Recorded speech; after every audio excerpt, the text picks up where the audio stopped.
Welcome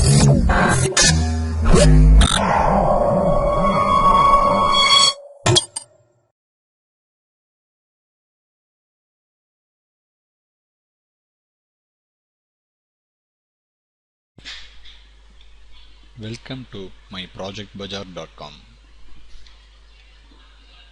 Let's discuss about the product. Our product is 1.2 volt 10-bit 75 ms pipelined ADC with phase dependent gain transient CDS.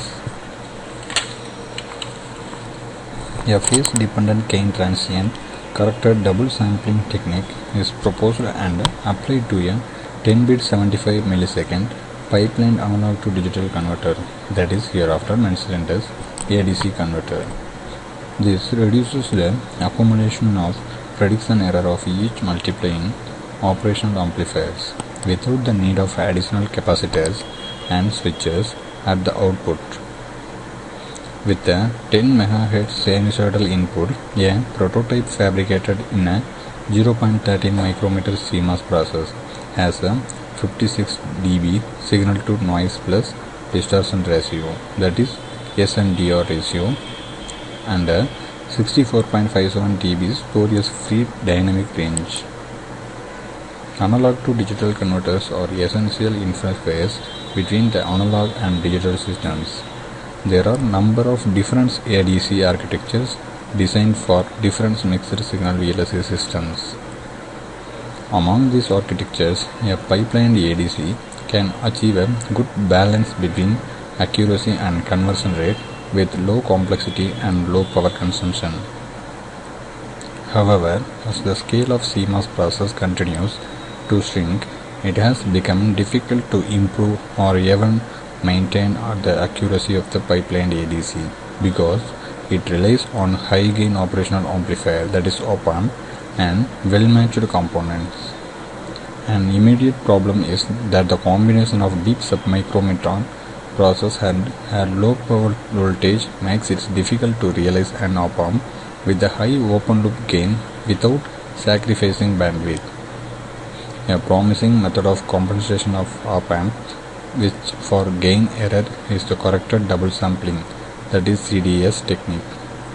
This can increase accuracy without additional circuit complexity and power consumption. That means for this design we doesn't require any extra power, so we can optimize the power consumption, and also it's not a complexity design.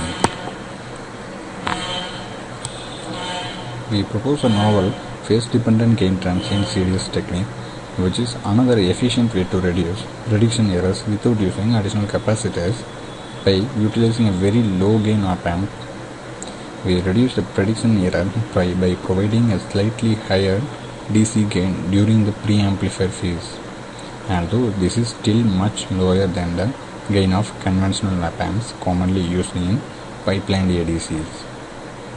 To provide high gain, we apply the partially switched op-amp techniques, in which auxiliary regulating amplifiers are turned on and are simply attached to the low gain op-amps of the amplifying phase to form the folder cascade with the regulated gain boosted amplifiers. In this way, we reduce design effort and minimizing the additional power consumption.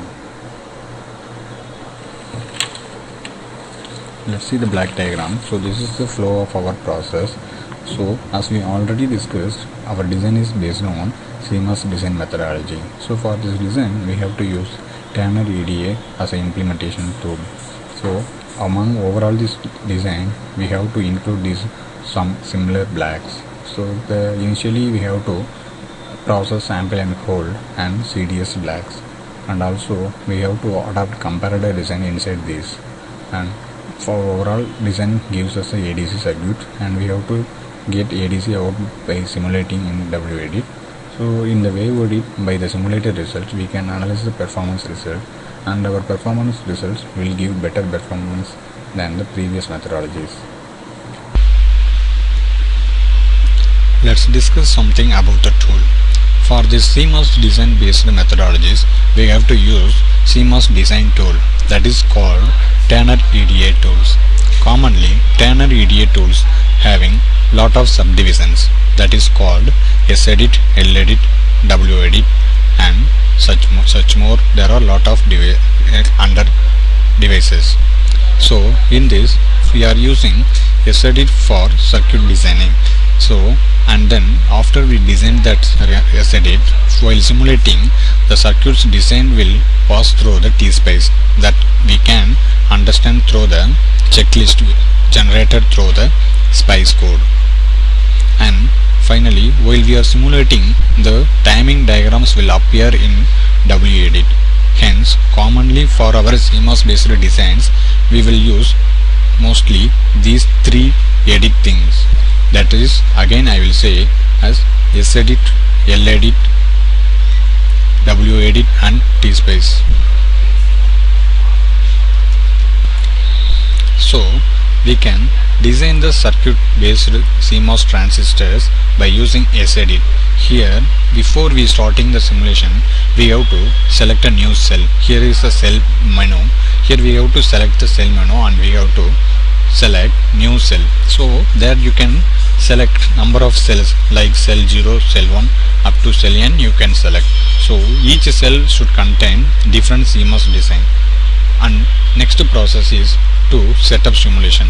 Here this icon, while you are pressing that will leads you to setup simulation.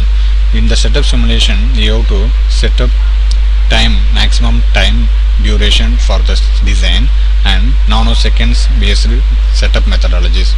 After designing setup designs, we have to load the library files.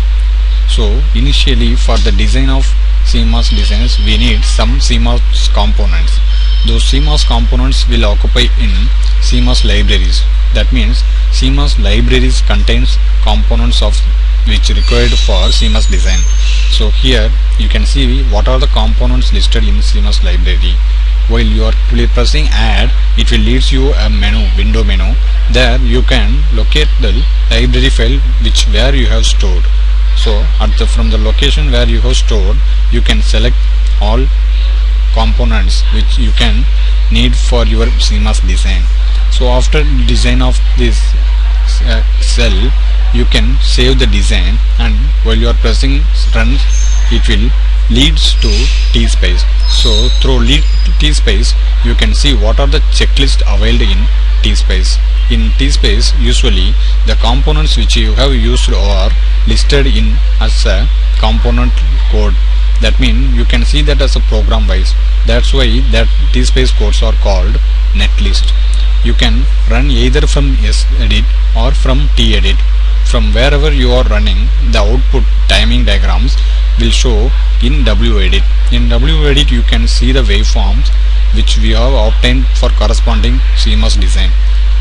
And also you can clarify what are the result parameters, and you can measure all the parameters which you need for the design from the WEdit.